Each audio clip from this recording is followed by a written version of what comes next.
To start tissue part 2. In that we are going to learn about the simple permanent tissue. So we are going to learn about the permanent tissue. In that we are going for the definition part. A permanent tissue is a group of cells which is derived from the meristematic tissues, but these cells have lost the power of division temporarily or permanently. The development process by which cells which have been derived from the meristematic tissue take up a permanent shape, size and function is called as differentiation.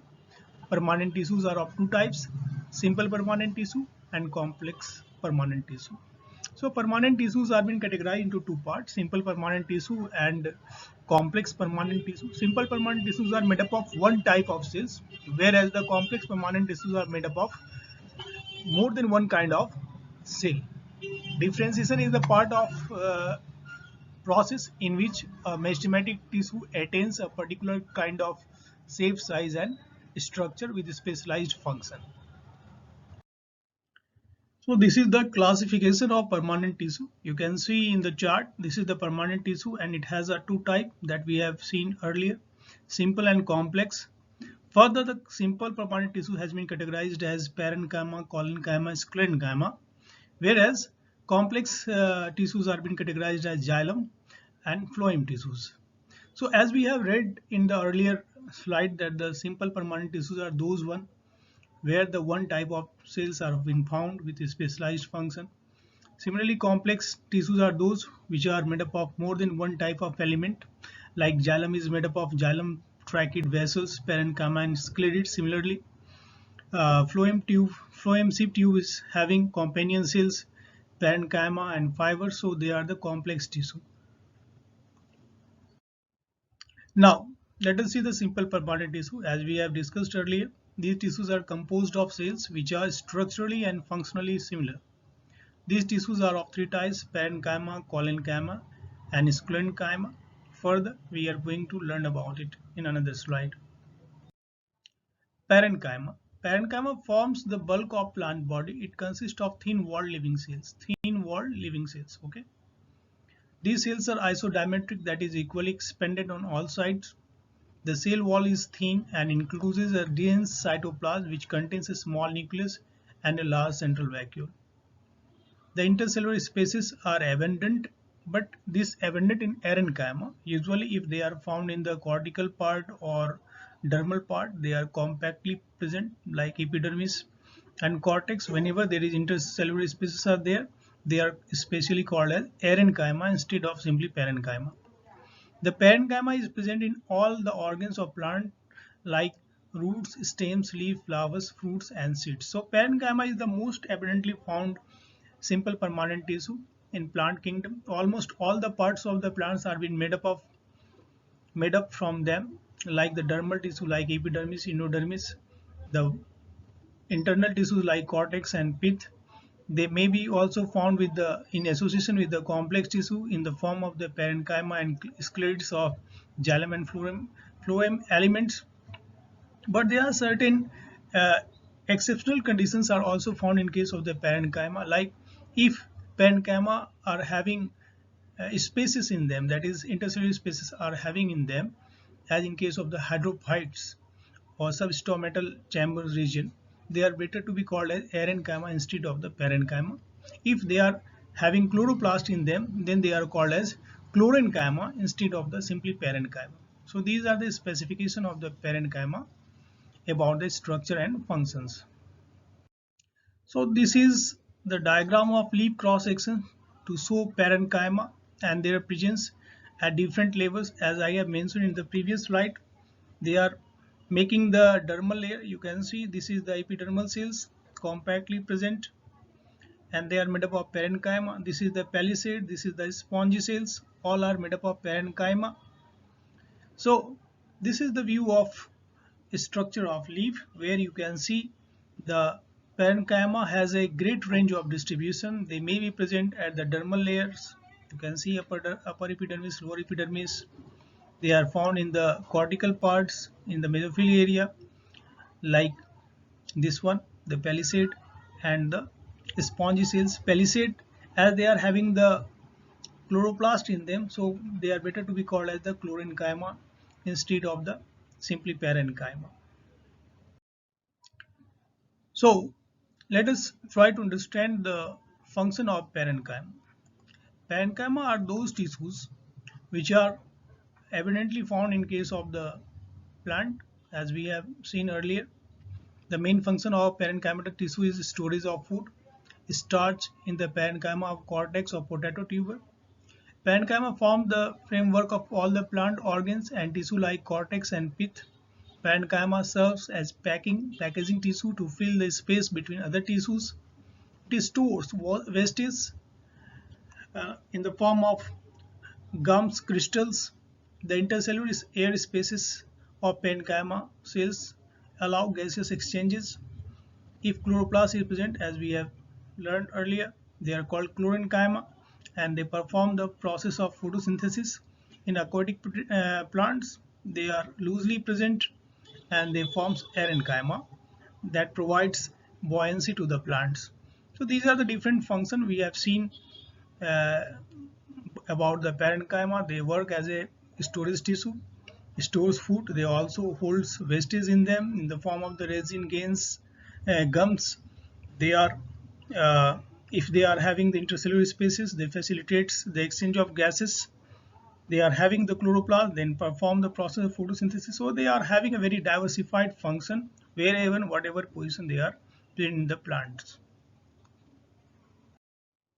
Now let us discuss about the collenchyma, the next type of simple permanent tissue. Collenchyma is usually found in 3-4 layers beneath epidermis, stem, petioles, and leaves of herbaceous dicots plants. The cells of these tissues are living, elongated, and irregularly thickened at the corner. In collenchyma, intercellular spaces are generally absent.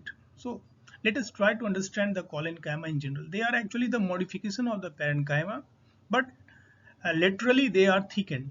The cell wall of the collenchyma at the adjoining areas where two cell wall meets, they become very thick and they are providing a partial mechanical strength to the plant. So they are very abundant in petiole area and wherever the mechanical strength is required a little bit. So these are the specifications of the collenchyma. So this is the diagram. You can see the collenchyma. These are thickened area. You can see the black spots.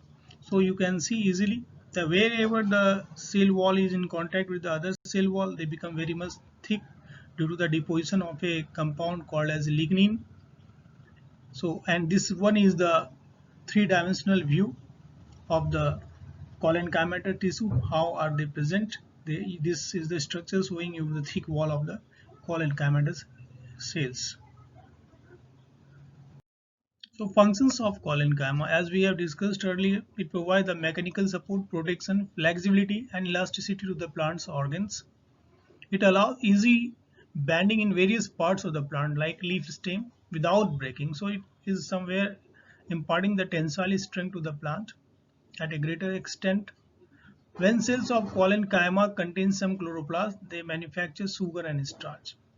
So basically they are the mechanical tissue but not that much providing mechanical strength as we will see in case of the sclerenchyma.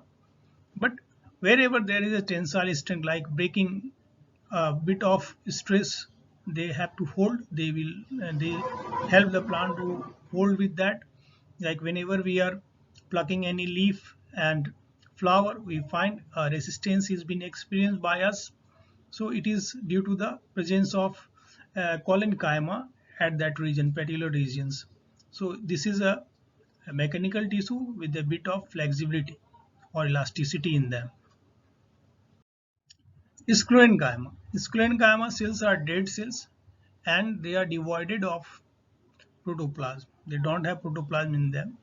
They are long and narrow as the walls are thickened due to the lignin. Such cell walls are also called as lignified. The cells of sclerenchyma are closely packed without intercellular spaces. Cells of sclerenchyma of two types, fibers and sclerites. Fibers consist of very long, narrow, thick and lignified cells. Sclerites are irregularly shaped. This tissue is present in stem, around vascular bundles, in the leaves and hard covering seeds and nuts, husk of coconut, of made up of sclerenchymatous tissue. So whatever fiber we are acquainted with, whether the fiber is of cotton that we are wearing as a cloths, fibers of the ropes, hard part of the coconut or seeds, all are made up of the sclerenchymatous tissue. They are of two types. If they are found in a narrow tapering in and with the broad middle part, they are called as the fiber. If they are irregularly shaped, they are called sclerids. But in both of the cases, they are the dead cells. They are having pits for the communication of their cytoplasm. So these are the sclerenchyma, the last type of the simple permanent tissue. Here in this diagram, we can see the structure of the fibers. So this is the longitudinal section. You can see these are the elongated cells with tapering ends and broad middle part. They are having the open area pit, simple pits, plasmodesmata for the intercellular cytoplasmic connection. This is the cross section. You can see how the cells are being connected to each other. This next diagram is of sclerids. As we have mentioned earlier, I have told you that they are having the irregular shape. You can see they are of various types, and they don't have, in both of the cases you will find they don't have any cytoplasm. They are dead cells. They are providing the mechanical support to the plants. Here is the xylem vessel. You can see sclerenchyma cells are found in association. These are the sclerenchymatous tissue which are found with the complex tissue. So functions of sclerenchyma. The sclerenchyma is mainly mechanical and protective in function. They are far much better than that of the collenchyma. When it comes for the strength and support, it is a protective tissue. It gives strength, rigidity, flexibility and elasticity to the plant body, and thus enables it to withstand various kinds of strains.